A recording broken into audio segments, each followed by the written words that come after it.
Vivo mid বাজেটে launch করে দিল তাদের দুর্দান্ত একটি ফোন। এই ফোনটি হলো ভিভো Y200 5G। এই ফোনটিতে মিড বাজেটে দেওয়া হয়েছে দুর্দান্ত সব ফিচার। এখানে পাচ্ছেন ইন ডিসপ্লে ফিঙ্গারপ্রিন্ট সেন্সর, সাথে থাকছে মিড বাজেটের একটি 5G প্রসেসর, দুর্দান্ত ক্যামেরা সেটআপ। আর এই ফোনটির ডিজাইনটি কিন্তু এক কথায় অস্থির। তাই যারা মিড বাজেটে ভালো একটি ফোন কিনতে চান, আমি তাদের বলবো আজকের এই ভিডিওটি দেখুন। তাহলে চলুন আর কথা না বাড়িয়ে সরাসরি চলে যাই মূল ভিডিওতে। তবে মূল ভিডিওতে যাওয়ার আগে আপনাকে বলবো ভিডিওতে একটি লাইক দিয়ে ভিডিওটি দেখতে থাকুন। প্রথমেই এই ফোনটির আনবক্সিং দিয়ে ভিডিওটি শুরু করা যাক। এই ফোনটির বক্সটি হলো হোয়াইট কালারের একটি বক্স, উপরে বড় করে লেখা Y200। আর ফোনটির বক্সটি খুললেই পাবেন কাঙ্ক্ষিত ফোনটি। তারপরে পাবেন একটি ট্রান্সপারেন্ট ব্যাক কভার, পাবেন ইউজার গাইড, পাবেন চার্জার এবং পাবেন USB A to Type C কেবল, আর সর্বশেষ পাবেন সিম ইজেক্টর পিন। এই হলো ফোনের বক্স কন্টেন্ট। এবারে কথা বলবো এই ফোনটির লুক ও ডিজাইন নিয়ে। এই ফোনটির ব্যাক প্যানেলটি ফ্ল্যাট এবং এখানে দেওয়া হচ্ছে গ্লাস, এবং এই ফোনটির ব্যাক প্যানেলে থাকছে ডুয়াল ক্যামেরা সেটআপ। এখানে থাকছে একটি রিং লাইট, আরেকটি থাকছে LED ফ্ল্যাশ। তবে ক্যামেরা বামটি কিছুটা উঁচু এবং এই ফোনটির বডি ফ্রেমটি প্লাস্টিকের, তবে এখানে ডিজাইনটা হলো বক্সি ডিজাইনের। আর এই ফোনটির নিচের দিকে পাবেন স্পিকার, সাথে পাবেন USB Type C পোর্ট, আর পাবেন সিম কার্ড ট্রে। এবং এই ফোনটির ফ্রন্টে থাকছে একটি মিডল পালসল সেলফি ক্যামেরা এবং এই ডিসপ্লেটি ফ্ল্যাট। এই ফোনটির লুক ও ডিজাইন আমার কাছে এক কথায় বেশ ভালো লাগছে। এবার আসি এই ফোনটির ডিসপ্লেতে। এই ফোনটির ডিসপ্লেটির সাইজ হলো 6.67 ইঞ্চি, আবার একটি ফুল HD প্লাস অ্যামোলেড ডিসপ্লে, সাথে থাকবে 120 হার্টজের রিফ্রেশ রেট। এবং এই ডিসপ্লেটির PPI ডেনসিটি হলো 395, আর ডিসপ্লেটির পিক ব্রাইটনেস হলো 800 নিটস। এখানে 800 নিটস পিক ব্রাইটনেস থাকার ফলে আপনি ডে লাইটেও বেশ ভালো পারফরমেন্স পাবেন। এখানে ডে টু লাইফে ইউজের সময় আপনার ব্রাইটনেস নিয়ে তেমন কোনো সমস্যা ফেস করতে হবে না। আর যারা মোবাইলে প্রচুর গেমিং করে থাকেন, তারা 120 হার্টজের রিফ্রেশ রেট থাকার ফলে গেমিংয়ের সময় আপনি বাটার স্মুথ পারফরমেন্সই পাবেন। আর এই ডিসপ্লে দিয়ে যারা মোবাইলে প্রচুর ভিডিও দেখবেন, তারাও দুর্দান্ত উপভোগ করতে পারবেন অ্যামোলেড ডিসপ্লে হওয়ার কারণে। এবারে আসি এই ফোনটির ক্যামেরাতে। এই ফোনটির ব্যাক সাইডে দেওয়া আছে ডুয়াল ক্যামেরা সেটআপ, তা আগেই বলেছি। এর প্রাইমারি লেন্সটি হলো 64 মেগাপিক্সেলের। এর অ্যাপারচার f1.8। এখানে দেওয়া হয়েছে OIS সাপোর্ট, যার ফলে আপনি নড়াচড়া অবস্থাও ভালো স্টেবিলাইজ ভিডিও রেকর্ড করতে পারবেন। সাথে পাবেন 2 মেগাপিক্সেলের একটি ডেপথ সেন্সর।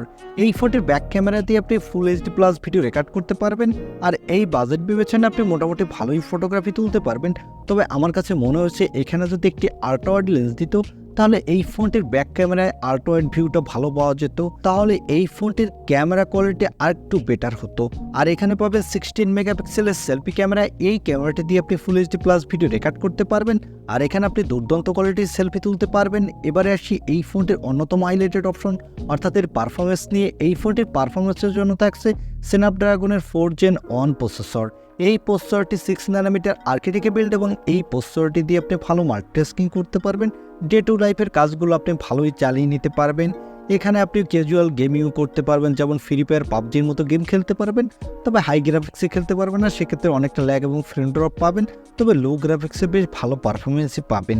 আর এই ফোনটিতে আউট অফ দ্য বক্স পাবেন Android 13। এর ব্যাকএন্ডে পাবেন FantaSOS 13। এখানে সিকিউরিটির জন্য থাকছে ইন ডিসপ্লে অপটিক্যাল সেন্সর, আর এই সেন্সরটি কিন্তু ভালোই ফাস্ট। এবং ব্যাটারির জন্য পাবেন 4800 mAh একটি ব্যাটারি, সাথে দেওয়া হচ্ছে 44 ওয়াটের একটি ফাস্ট চার্জার। এখানে কোম্পানি ক্লেম করছে 0 থেকে 50% চার্জ আপনি 28 মিনিটই করে নিতে পারবেন।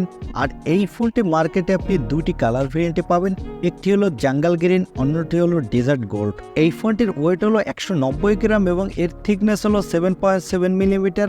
এই ফোনটি পাতলা হওয়ার ফলে এবং ওজন কম হওয়ার ফলে আপনি হাতে নিলে ভালো হ্যান্ডসাম ফিল পাবেন। এবার কথা বলবো এই ফোনটির প্রাইস নিয়ে। এই ফোনটি কত দামে লঞ্চ হয়েছে? এই ফোনটি অলরেডি ইন্ডিয়া এবং বাংলাদেশে লঞ্চ হয়ে গেছে। ইন্ডিয়াতে লঞ্চ হয়েছে Vivo Y200 5G নামে, এবং বাংলাদেশে লঞ্চ হয়েছে Vivo V29e নামে। তবে বাংলাদেশ ভেরিয়েন্টটিতে দুইটি চেঞ্জ থাকছে। একটি হলো এর প্রসেসর দেওয়া হয়েছে স্ন্যাপড্রাগনের 695 5G প্রসেসর, আর এখানে সেলফি ক্যামেরা দেওয়া হচ্ছে 50 মেগাপিক্সেলের সেলফি ক্যামেরা।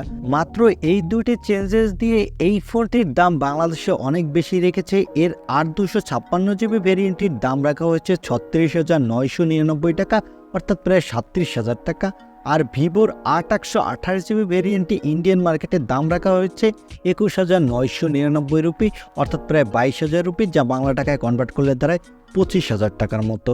আমার মনে হয় এই ফোনটির দাম যদি বাংলাদেশের মার্কেটে 30 বা 32,000 টাকা রাখতো তাহলে অফিসিয়াল ভিভো ফোন হিসাবে একটি ভালো ডিলই হতো, কিন্তু বাংলাদেশে এখন এই ফোনটি ওভার প্রাইজই বলা যায়, কারণ এর থেকে আনঅফিসিয়াল মার্কেটে আপনি অনেক ভালো ফোন পাবেন এই দামেই। যেমন আইকিউ Z7 Pro, এই ফোনটি বর্তমানে আনঅফিসিয়ালভাবে পাওয়া যাচ্ছে 33 থেকে 34,000 টাকার মধ্যে।